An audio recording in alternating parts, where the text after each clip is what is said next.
Share বাজার ও বিনিয়োগ চ্যানেলে আপনাদের স্বাগত। চলুন দেখে নেওয়া যাক 16ই জুলাই নিফটি কত দূর যেতে পারে।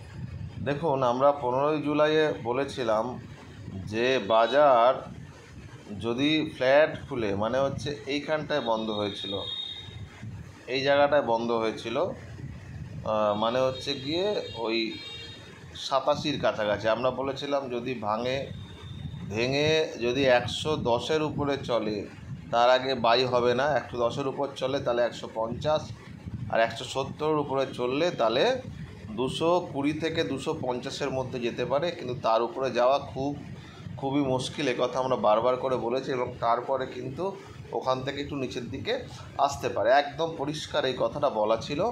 এবং আমরা বলেছিলাম যে 250-এর উপরে বাজার কিন্তু যাওয়ার সম্ভাবনা একদমই নেই।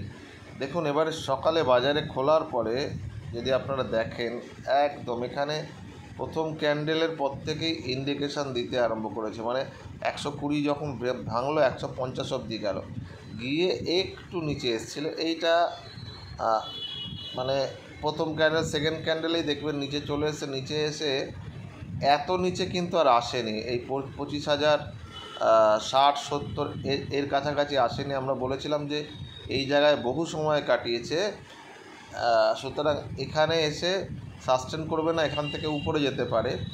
এবং দেখুন, এই জায়গাটায় বাজারটা আটকালো, একটু নিচে এসে যখন 150-60 ব্রেক করেছে, আমরা বলেছিলাম 70-এর উপরে বাই, মানে এই লেভেলটা দেখুন 68 এটা আছে, 70-এর উপর যখন বাই হওয়া হচ্ছে, দেখুন কত অবধি গেছে, 25,245, 250 ভেঙে কিন্তু তার উপরে আর যায়নি। এটা আমরা বারবার করে বলেছিলাম কালকে। তারপরে দেখুন সারা দিন বাজার কিন্তু এই লেভেলের মধ্যে থেকেছে, এবং শেষ বেলায় গিয়ে 150-এর যে লেভেল আছে, 158-তে আমাদের 54-তে করা আছে, দেখুন 156 অবধি নিচে গিয়ে আবার সেই উপরে গিয়ে বন্ধ হয়েছে। ফলে তো আমাদের লেভেলটাকে ফলো করলে বোঝা যাবে যে এইখান থেকে এই লেভেলের পর এই লেভেল গেছে, এই লেভেল থেকে শুরু করে এই লেভেলে গেছে, আবার গিয়ে এখানে এসে এই লেভেলেই চলে এসছে। আপনারা কালকে যদি দেখেন, কালকেও দেখবেন এরকম একটা ব্যাপার হয়েছে। এখান থেকে প্রথমে এখানে না থেকে এই জায়গায় এসছে, এখান থেকে এখানে।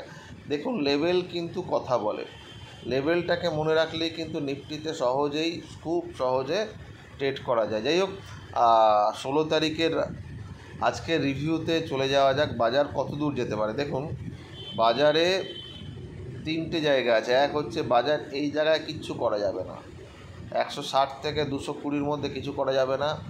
255 ভেঙে যদি 5 মিনিট চলে, 5 থেকে 10 মিনিট, তাহলে এটা 340 থেকে 368 অবধি যেতে পারে। তার উপরে কিন্তু খুব একটা বাজারকে আজকে আর দেখছি না, ঠিক আছে।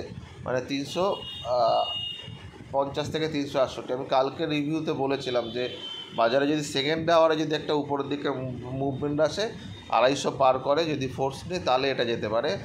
আজকে কিন্তু বলছি যে এই লেভেলটা যদি ভেঙে 10 মিনিট চলে, 5 থেকে 10 মিনিট, তাহলে এই লেভেলটায় যাবে, মানে 340 থেকে 368। আর 370 যদি ভাঙে, কিন্তু চান্স কম, 370 ভেঙে তার উপরে চললে কিন্তু তাহলে বাজার এই 450 অবধি ম্যাক্সিমাম যেতে পারে, যদি বাজারে খুব ভালো নিউজ কিছু থাকে তাহলে। আর দ্বিতীয়ত কি, বাজার যদি এই জায়গায় গিয়ে আটকায়, দেখবেন উপরে খুলে গেল অনেকটা, মানে 40-50 পয়েন্ট আগে, 60 পয়েন্ট আগে, 300-র কাছাকাছি, আমরা কিছু করব না, আমরা দেখব যে এখানে কি করছে। 360 থেকে 340 থেকে 368-র মধ্যে যদি রেড ক্যান্ডেল বানায়, তাহলে কিন্তু, কিংবা এখানে দাঁড়িয়ে যায়, অনেকগুলো ক্যান্ডেল বানাচ্ছে, কিছু করতে পারছে না, তারপরে যদি আমরা দেখি রেড ক্যান্ডেল বানাচ্ছে, তাহলে তার নিচে সেল হবে। আর যদি দেখি এখানে ক্যান্ডেলের পর ক্যান্ডেল এই জায়গায় বানাতে গেল, বানানোর পরে একটা গ্রিন ক্যান্ডেল বানালো, তাহলে তার উপরে বাই হবে। যাই হোক, আর যদি দেখেন এখানে ধাক্কা হয়ে গেল, তাহলে কিন্তু আবার নিচে চলে আসবে।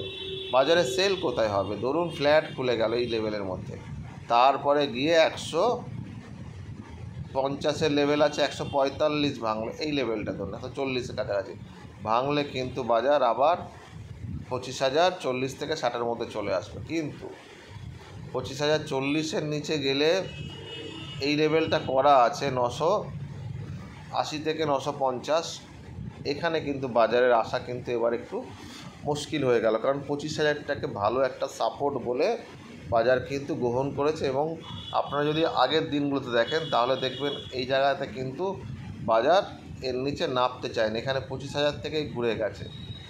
সুতরাং এই লেভেলে আসাটা একটু মুশকিল আছে। আজকে বাজার সম্ভাবনা আছে যে বাজার একটা ছোট রেঞ্জের মধ্যে ফেসে গেল, উপরের দিকেও খুব বেশি গেল না, নিচের দিকেও খুব বেশি এলো না, সেরকমও কিন্তু কিছু একটা হওয়ার সম্ভাবনা আছে। দেখা যাক কেমন লেভেলে খুলছে, তার উপরে বাজারে ডিপেন্ড করছে কী মুভমেন্ট হবে।